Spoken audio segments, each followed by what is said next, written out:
Hello everyone and welcome to Objectively Bad Podcast Episode 2. This is the comedy, irreverent, bizarre humour podcast written, hosted and devised by myself, Michael Jamieson, and produced by Antwerp Productions. I explained in Episode 1 that Antwerp Productions are a relatively new production company and they're quite shit actually.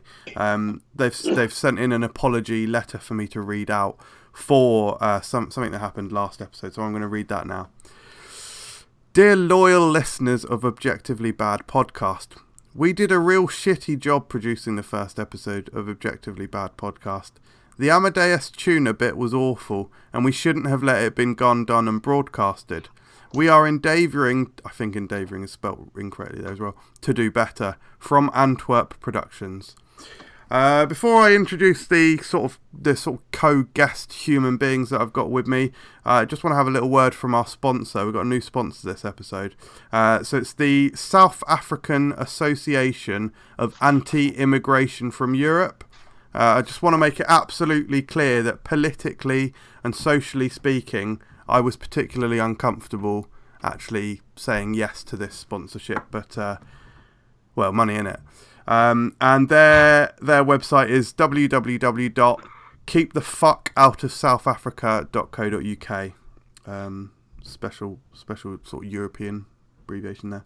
Right, today, last time I did some stupid sort of scripted weird introductions to these two men. I'm not going to be doing that every episode. I am this episode though. So today I'm joined by Stuart. Be suspicious if he asks you to hold his hot dog bullock. Hello, Michael. Hello, Stuart. And Nathan, 2 left feet, 20/20 vision, 3 balls Peterson. Right. All right. These guys will be providing some help with the heavy lifting on the show, as well as when you hear them laugh, it'll sort of trick you into thinking that the podcast is actually funny. So, did you guys see about that Sonic redesign? The Sonic the Hedgehog movie? About how... Did you not see this? So basically the trailer came out... You didn't see it, no. So I'll explain. The trailer came out end of last year? No, it wasn't even end of last year, was it? It was quite recently, actually. Anyway, and there was a big sort of fan backlash because Sonic the Hedgehog just looked stupid. People really weren't happy with the design of it. So much so that the company behind the film have pushed back the release date to redesign the character because people are so appalled with how it looks. Just a shame that didn't happen in any of Mel Gibson's films, isn't it?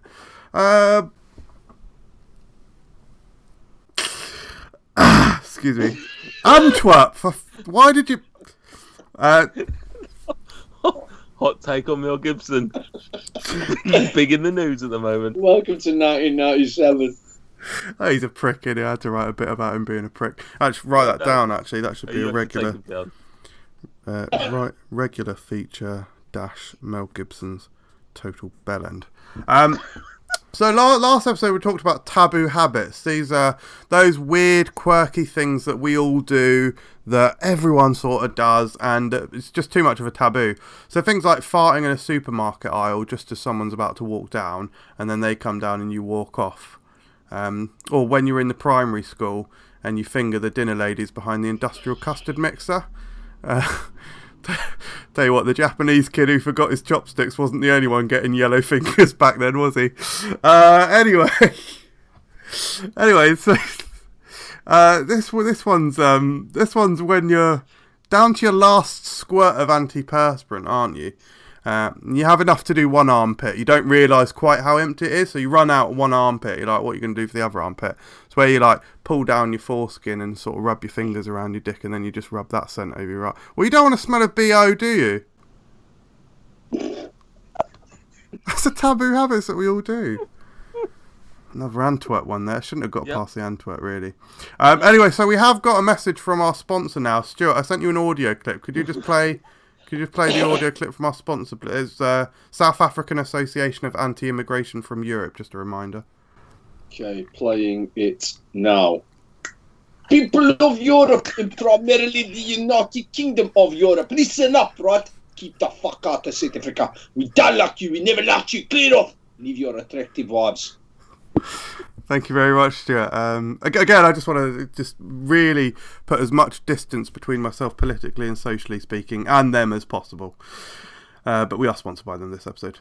Again, another segment that somehow seems to have cracked through the net. Cracked through the net, that's not even the phrase. Slipped through the net. Through the net. Correct. From episode 1 is, did you see now Americans have got different words for things than we do in the UK. So we call it a fan, don't we? They call it AC. I should say this is nowhere near as funny as the first one, by the way. We call it imprisoned. They call it incarcerated. We call it dried and shriveled tangerine from the potpourri. They call him Donald Trump, don't they? So in the social media, the old social media, you guys, I've got Twitter and whatnot. Sort of resource man if you want to send anything, or send me an email or whatever. It's all made up anyway, really, so it doesn't really matter where you send it. But in the social media, I did run a poll asking for your favourite episode of Royalty Free Sounds, which is a comedy show that I've got on the channel. And I said that for whichever episode wins, I'd discuss some of the thought process behind it and play a little clip of it. I've not looked at the poll, so let's have a look at that now. Kept it a surprise. Okay, there is 2 votes, so that's better than last week at least. Oh, okay, both of them are actually comments. They're not one of the options that I gave. They're both written in the freeform comment. Right, it's from Jam Bean Jabooski. They've said the one where you died. Annoying. And the other one, same thing actually. It's from Jambeen as well. Right, we've got. Went to the bloody library, didn't I? A few days ago. Yeah, Aylesbury Library. It was dross, to be honest. It's full of books and bollocks. Like, honestly, to be fair, there was a lot of books and they were different sizes and whatnot. But I had some choice words for them. So, Nate, I've sent you the response that I've had back from them after I sent them a document, really. And Nate, if you could read out this response that I've had from the library. Yeah, sure thing, Michael. Dear Mr. Jamieson, thank you for your recent inquiry about our library services. There was a bit of a delay in receiving your request as you didn't use the full address of the Aylesbury Public Library on the document. But fortunately, the Royal Mail worker understood what you meant by books building in Aylesbury. I should mention that your document didn't come entirely intact. May I suggest using a piece of paper next time instead of a seeded Rivita? I can at least address the feedback that you provided that arrived undamaged. Unfortunately, we won't be able to add the requested books to the library. Club International and Playboy are both inappropriate books to be available in a public library, and your suggestion of laminating the individual pages sounded costly and challenging. It is ingenious that you suggested a white cloth attached to a piece of twine, however, and encourage you to explore your creativity in other ways. Oh. Yeah. I'm not able to give you the name of the employee you spoke about in your letter, nor give you her Snapchat profile as you requested.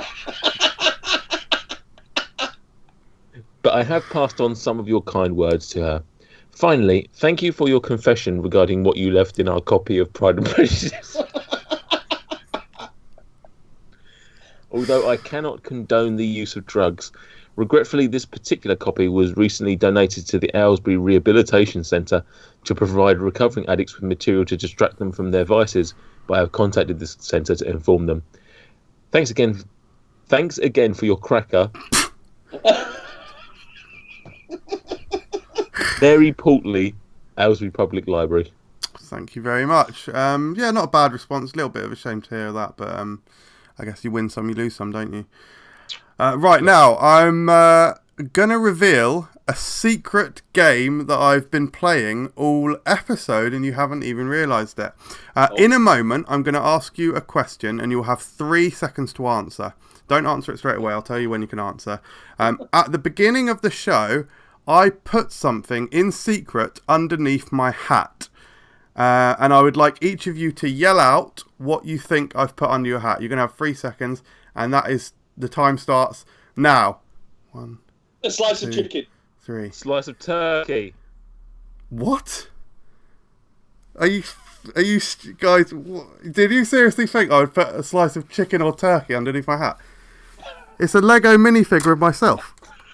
Why the fuck would I have a slice of chicken or turkey under my hat? You absolute imbeciles. I know it's a bizarre podcast, but don't be stupid. And finally, I'm actually going to set you guys a bit of homework, if that's all right, for next episode. I'd like you to have a little chat and come up with this, basically ripped off from Taskmaster, I should say, by the way. I'd like you to come up with the name of a band, the name of their album, and what genre they are. And then next episode, I will tell you my sort of 5 or so favourite songs from the album. Does that sound okay? Yeah. Yeah. Thank you very much for listening, guys. Your feedback is appreciated. Any sections that you thought shouldn't have been included, I will speak to Antwerp Productions about them. But we'll hope that you will join us for the next instalment of Objectively Bad Podcast. Thank you to the guys for joining us, and we'll see you soon. Yeah. Bye.